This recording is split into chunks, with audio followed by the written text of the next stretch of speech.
Vadodara Halol road ઉપર જરોદ નજીક દર્શન હોટલ પાસે એક ગંભીર ઘટના બની। બાઇક ઉપર સવાર બે યુવાનોને કન્ટેનર ચલાવતા વ્યક્તિએ અડફેટે લેતા ગંભીર અકસ્માત સર્જાયો। કન્ટેનરે બાઇકને ટક્કર મારતા બાઇક દૂર સુધી રોડ પર ખસડાતું ગયું, જેમાં આગ લાગી। વડોદરા હાલોલ રોડ ઉપર જરોદ નજીક દર્શન હોટલ પાસે એક ગંભીર ઘટના બની। બાઇક પર સવાર બે યુવાનોને કન્ટેનર ચલાવતા વ્યક્તિએ અડફેટે લેતા ગંભીર અકસ્માત સર્જાયો। કન્ટેનરે બાઇકને ટક્કર મારતા બાઇક દૂર સુધી રોડ પર ખસડાતું ગયું, જેમાં આગ લાગી। આકસ્મિક આગના કારણે બાઇક ઉપર સવાર બંને યુવાનોના ઘટના સ્થળે દુઃખદ મોત નીપજ્યા।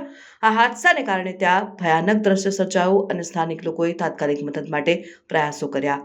અકસ્માત બાદ કન્ટેનર ડ્રાઈવર ઘટના સ્થળેથી ફરાર થઈ ગયો। આ ઘટનાની જાણ થતાં જ પોલીસ અને અગ્રિમ માર્ગ સલામતી ટીમો સ્થળ ઉપર પહોંચીને તપાસ શરૂ કરી। પોલીસ દ્વારા બનાવની તપાસ કરવામાં આવી રહી છે અને ડ્રાઈવરને ઝડપવા માટે પ્રયાસો હાથ ધરવામાં આવી રહ્યા છે।